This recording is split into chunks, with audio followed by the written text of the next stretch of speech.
இப்போ இந்தியர்கள் ஏன் ஒற்றுமையாக இருக்க மாட்டேன்றாங்க அப்படின்னா, அவங்ககிட்ட வந்து நிறத்தில் ஒற்றுமை இல்லை. அதனால தான் ஒற்றுமை இல்லை. எந்த நாடெல்லாம் ஒற்றுமையாக இருக்குது பாருங்கள், இந்த எல்லா நிறமும் ஒரே மாதிரி இருக்கும் பாருங்கள். அதுவும் பார்த்தா வெள்ளையாக இருக்கிறவங்கெல்லாம் ஒற்றுமையாக இருப்பாங்க. ஏன்னா வெண்மை நிற மோகம் இருக்குது. இந்த உலகத்தில் மனிதர்களுக்கு வெண்மை நிற மோகம் இருக்குது. வெள்ளையாக இருக்கிறவங்கலாம் ஒற்றுமையாக இருப்பாங்க. ஆனால் கருப்பாக இருக்கிறவங்க ஒற்றுமையாக இருக்க மாட்டாங்க. ஏன்னா அவங்க வந்து தனது நிறத்தை ஏற்றுக்கொள்ளவில்லை, கருப்பு நிறத்தை ஏற்றுக்கொள்ளவில்லை. வெள்ளையாக இருக்கிறவங்கள பார்த்து வியந்து பார்க்குறாங்க.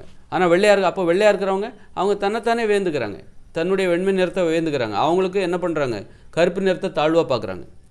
வெள்ளையாக இருக்கிறவங்க தன்னுடைய வெள்ளை நிறத்தை வியந்து கொள்கிறார்கள். கருப்பு நிறமாக இருக்கிறவங்க பாருங்கள், அவங்கள தாழ்வாக நினைக்கிறாங்க. கருப்பு நிறமாக இருக்கிறவங்க தன்னுடைய கருப்பு நிறத்தை தாழ்வாக நினச்சிட்டு வெள்ளையாக இருக்கிறவங்களும் வியந்து பார்க்குறாங்க. ஆக கருப்பாக இருக்கிறவங்களும் வெள்ளையாக இருக்கிறவங்களும் வெண்மை நிறத்தை வியந்து பார்க்குறாங்க, கருப்பாக இருக்கிறவங்களும் தாழ்வாக பார்க்குறாங்க. இதுதான் வந்து அப்போது வெண்மையாக இருக்கவங்கெல்லாம் இந்த உலகத்தில் கொஞ்சம் ஒற்றுமையாக இருக்காங்க, முன்னேறி இருக்காங்க. அந்த ஒற்றுமை தான் அவர்களுடைய முன்னேற்றத்துக்கு காரணமாக இருக்குது. இப்போ அந்த மாதிரி இந்தியர்கள் ஒற்றுமையாக இல்லைன்னா இவங்க நிறத்தில் வேறுபாடு. இப்போ தமிழர்களை எடுத்துக்கோங்க, ஒருத்தர் வெள்ளையாக இருக்கார், மாநிலமாக இருக்கார், கருப்பாக இருக்கார். ஆனால் தமிழர்கள் கருப்பு தான். ஆனால் கருப்பாக இருக்கிறவங்கள இப்போ பார்க்கவே முடியல, ரொம்ப அபூர்வமாக தான். ஏன்னா 1-2 பேர், கொஞ்சம் பேர் தான் கருப்பாக இருக்காங்க. அப்போ கருப்பாக இருக்காங்க, மாநிலமாக இருக்காங்க, வெள்ளையாக இருக்காங்க. இந்த மாதிரியான வேற்றுமை தான் இந்தியாவில் ஒற்றுமை இல்லாமல் போகிற காரணம். தமிழ்நாட்டில் ஒற்றுமை இல்லாமல் போகிற காரணம். இப்போ நார்த் இந்தியன் கூட கொஞ்சம் ஒற்றுமையாக இருப்பாங்க. அப்படின்னா அவங்க நிறம் ஒற்றுமையாக இருந்தால் அங்கே ஒற்றுமை இருக்கும்.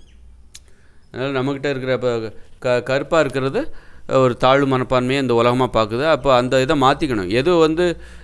அப்போ எல்லோரும் ஒரே மாதிரியான நிறத்துக்கு நம்ம வரணும் கண்டிப்பாக. அப்போ கடந்த காலத்துலலாம் மக்களை பார்த்திங்கன்னா எல்லோரும் பெரும்பாலான மக்கள் கருப்பாக இருந்தாங்க தமிழ்நாட்டில். அப்போ ஒற்றுமை இருந்திருக்கு, அங்கே ஒற்றுமை இருந்திருக்கு, வேற்றுமை என்பது இல்லை. ஆனால் எப்போ நம்ம இந்த மாதிரி மாற ஆரம்பித்தோமோ, கடந்த 40 வருஷத்துக்கு முன்னாடி தான், அப்போ தான் இந்த மாதிரி வாழ்க்கையெல்லாம் வந்தது. இந்த டிவி, வாகனங்கள், அப்புறம் காங்கிரீட் கட்டடம் இதெல்லாம் வரும்போது வெயிலில் இல்லாமல் போகும்போது நம்ம வெளுக்க ஆரம்பிச்சிட்டோம். வெயிலோடு கலந்து வாழ்கிற வாழ்க்கை இல்லாமல் போகும்போது நம்ம வெளுக்க ஆரம்பிச்சிடும். நம்மளுடைய நிறமே மாற ஆரம்பிச்சிருச்சு. நமக்கு இருக்கிற அந்த அதில் ஒரு சந்தோஷம், நம்ம வெள்ளையாக மாறுறோம் அப்படிங்கிற ஒரு சந்தோஷம். வெள்ளையாக மாறுறதுக்காக நம்ம வந்து இயற்கையிடம் வந்து நம்மை ஒழித்து வைத்துக் கொள்கிறோம். இந்த வெயில் படாமல் நம்ம வந்து காங்கிரீட் கட்டடத்தில் பதுங்கிட்டு இருக்கோம். வெளியே போனால் வெயில் பட்டால் கருத்துருவோம், நமது அடையாளம் வெளியே தெரிந்து விடும், நமது வேஷம் கலைந்து விடும் அப்படிங்கிறதுக்காக தமிழர்கள் என்ன பண்ணுறாங்க, ஒரு போலித்தனமான ஒரு வாழ்க்கை. ஆனால் அது ஒரு சைனாக்காரங்க வெள்ளையாக இருக்காங்க. அவங்க ஏன் வெயிலை பார்த்து, அவங்க வெயிலில் இருந்தால் அவங்க இடமே குளிர்ச்சியான இடம். அவங்க வந்து இந்த இயற்கையோடு கலந்து வாழ்வாங்க, சுதந்திரமாக வாழ்வாங்க. அதனால் அவங்க கருப்பாக மாட்டாங்க.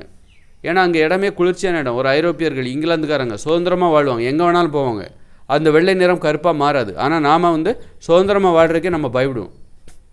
ஏன்னா நம்ம சுதந்திரமாக வாழ்ந்தால் நம்ம கருப்பாயிடுவோம், நமது அடையாளம் கருப்பு. அந்த கருப்பு நமது வேஷம் கலைஞ்சிரும். வெள்ளை நிறம் என்கிற அந்த வேஷம் கலைந்து நாம் கருப்பு என்கிற அந்த உண்மை தெரிந்துவிடும்.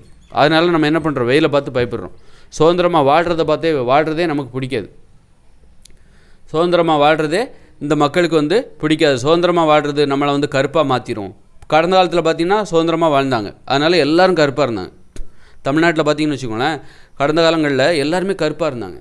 காரணம், சுதந்திரமாக வாழ்ந்தாங்க. வீடு பார்த்தா குடிசை, ஓட்டு வீடு, வீட்டுக்குள்ளே இருக்க மாட்டாங்க. விவசாயம், எல்லோரும் பெரும்பாலும் விவசாயம் தான் பார்த்தாங்க. திறந்த வழியில் தான் உழைச்சாங்க. இந்த மாதிரி ஆஃபீஸ்க்குள்ளே வேலை பார்க்குறதுலாம் ஒரு 40-50 வருஷத்துக்கு பிறகு வந்தது. அப்போ திறந்த வழியில் தான் யாராக இருந்தாலும் வேலை பார்த்தாங்க. எந்த ஒரு வேலையாக இருந்தாலும் பெரும்பாலும் திறந்த வழியில் தான் நடந்தது. பிராமணர்கள் மட்டும்தான் அவங்க திறந்த வெளியில் வேலை பார்க்குறது அவங்களுக்கு பிடிக்காது. ஏன்னா வெண்மை நிறத்தை பாதுகாக்கணும். அதனால் அவங்க கோயில், ரொம்ப குளிர்ச்சியான இடம், கோயிலுங்கிறது ஒரு குளிர்ச்சியான இடம், அதனால் அங்கே இருந்துக்கிட்டாங்க. அவங்களுடைய வெண்மை நிறத்தை பாதுகாக்கணுங்கிறதுக்காக தான் அவங்க விவசாயமே பண்ணுறதில்ல. விவசாயம் பண்ணால் கருப்பாக மாறிடுவாங்க. அப்போ அவங்களுக்கும் நமக்கு அந்த வித்தியாசம் இருக்காது. அவங்கள நம்ம ஏன் உயர்ந்த சாதின்னு பார்க்குறோன்னா அவங்களுடைய வெள்ளை நிறம் தான் வியந்து பார்க்கப்படுகிறது.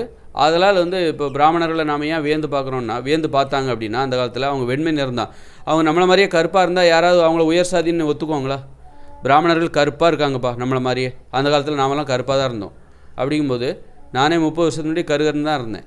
அப்படி இருக்கும்போது அவங்களும் அதே டைமில் வந்து பிராமணர்கள் மட்டும் வெள்ளையாக இருந்தாங்க. அப்போது அதே மாதிரி கருப்பாக இருந்தது போல் அவங்களும் கருப்பாக இருந்திருந்தாங்கன்னா அவங்கள உயர் சாதின்னு யாரும் ஒத்துக்க மாட்டாங்க. உயர் சாதின்னா அவங்க வெள்ளையாக இருக்காங்க, அதனால தான் உயர் சாதி. ஆங்கிலேயர்களை பார்த்து நாம் ஏன் வியந்தோம்? அவங்க வெள்ளையாக இருக்காங்க, அதனால தான் வியந்தோம்.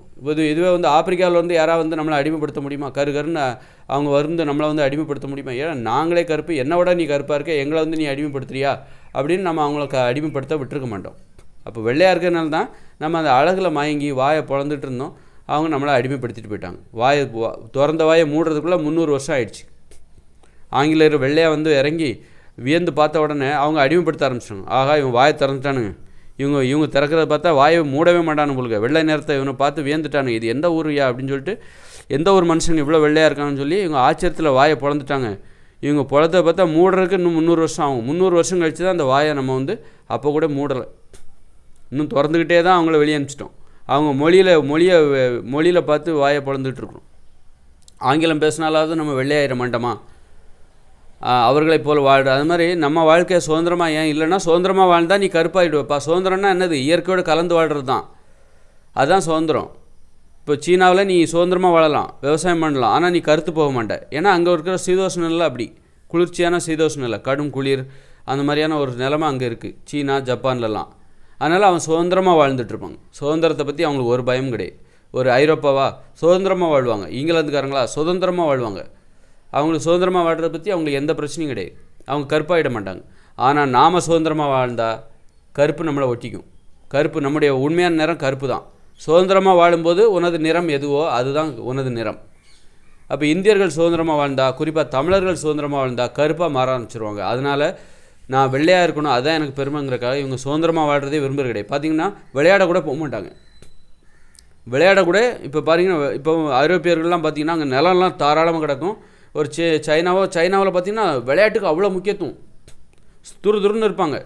உடல் உழைப்புக்கு முக்கியத்துவம் ரொம்ப, விளையாட்டுக்கு ரொம்ப முக்கியத்துவம். எல்லா வயசுலேயும் அவங்க விளையாடுவாங்க. அது ரொம்ப ஆயுள் காலம் வேறு அதிகம் சீனாவில் உள்ளவங்களுக்கு. ஆனால் இந்தியர்கள் பார்த்திங்கன்னா விளையாட போக மாட்டாங்க, ஆட மாட்டாங்க, டான்ஸ் ஆட மாட்டாங்க. ஏன்னா திறந்த வழிக்கு போக வேண்டியிருக்கும். டான்ஸ் ஆடுறதா ஒருவேளை திறந்த வழியில் 4 பேர் ஒன்றா கூடி டான்ஸ் ஆட வேண்டியிருக்கும். அப்போ வெயில் பட்டுரும், அப்போ கருத்துரும். அப்புறம் வந்து உடல் உழைப்பு, விவசாயத்தை விரும்ப மாட்டாங்க இந்த தமிழர்கள். ஆனால் வந்து அமெரிக்காவில் ஜப்பானில் பாருங்கள், அவங்களும் விவசாயத்தை விரும்புகிறாங்க. சீனாவில் பாருங்கள் விவசாயத்தை விரும்புகிறாங்க. விவசாயத்தை தாழ்வாக நினைக்கிறது நாம தான். ஏன்னா விவசாயம் பண்ணால் நீ கருப்பாயிடுவ. அதனால தான் பிராமணர்கள் வந்து ஆயிரக்கணக்கான வருஷம் விவசாயம் பண்ணாமலே வாழ்ந்துருக்காங்க பாருங்கள். எவ்வளோ பெரிய இது பாருங்கள், செம்ம டேலண்ட்டுங்க. இது பயங்கர டேலண்ட்டுன்னு சொல்லக்கூடாதுங்க, ஒரு மோசமாக நேர்மையற்ற ஒரு வாழ்க்கை. அதை போய் நம்ம டேலண்ட்டுன்னு சொல்லக்கூடாது. சும்மா பேச்சு சுவாரஸ்யத்துக்காக கூட அப்படி சொல்லிடக்கூடாது. அப்படி ஒரு டேலண்ட்டு தேவையில்லை. அவங்க அந்த வெண்மை நிறத்தை பாதுகாக்கணுங்கிறக்காக விவசாயத்தை பண்ணக்கூடாது அப்படிங்கிறக்காகவே வெண்மை நிறத்தை பார்த்து தான் இந்த மக்கள் நம்மளை வியந்து பார்க்குறாங்க. அந்த வியப்பை தக்க வச்சுக்கணுன்னா நம்ம நிறத்தை பாதுகாக்கணும். நிறத்தை பாதுகாக்கிறதுக்கு ஒரு வேலை, அதுக்கு தான் இந்த மாதிரி கோயில் பூசாரித்தனம் சடங்கு இதெல்லாம் பண்ணி வெயில் படாமல் ஒரு வாழ்க்கை வெள்ளை நிறத்தை பாதுகாத்து தனது உயர்ந்த சாதி என்கிற அந்த அந்தஸ்துங்கிறது வெண்மை நிறத்தில் தான் இருக்குது அப்படின்னு சொல்லிட்டு. அப்போ தமிழர்கள் பார்த்திங்கன்னா சுதந்திரமாக வாழ்கிறத பார்த்து பயப்படுறாங்க. சுதந்திரமாக வாழ்ந்தால் விவசாயத்தை பார்த்து ஏன் பயப்படுறாங்க? அதுதான் காரணம்.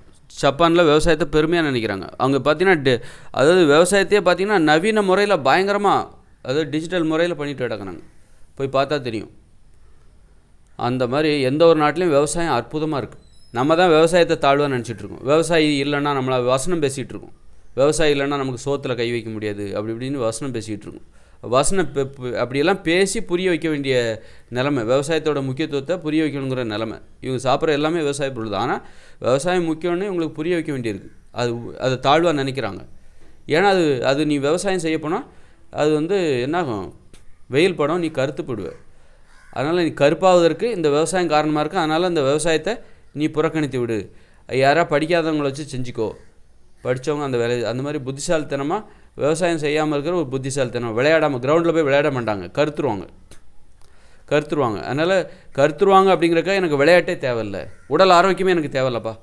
நான் விளையாண்டா எனக்கு கருப்பாயிடுவேன், உடல் ஆரோக்கியம் இருக்கும், ஆனால் கருத்துருவேனே, அப்போ எனக்கு அந்த விளையாட்டே தேவையில்லை அப்படின்னு சொல்லிட்டு விளையாடுறதே மக்கள் விட்டாங்க. இந்த மாதிரி ஏன் மனிதர்கள் இந்தியா சுதந்திரமாக இல்லை அப்படின்னா காரணம் தாழ்வு மனப்பான்மை. கருப்பு நிறத்தை தாழ்வாக நினைக்கிறாங்க, வெள்ளையை உயர்வாக நினைக்கிறாங்க, வெண்மையாக இருக்கிறவங்கள உயர்வாக நினைக்கிறது, பிராமணர்களை ஆங்கிலேயர்களை உயர்வாக நினைக்கிறாங்க. பிராமணர்கள் தங்களை உயர்த்தி கொள்ளவில்லை, நீ அவனை உயர்வாக நினைக்கிற. உன்னுடைய நினைப்பை மாற்று. முதல்ல நீ கருப்பை வந்து தாழ்வானன்னு நினைக்காத, அப்போவே உனக்கு இந்த உயர்ந்த சாதி மோகம் என்பது இல்லாமல் போய்விடும்.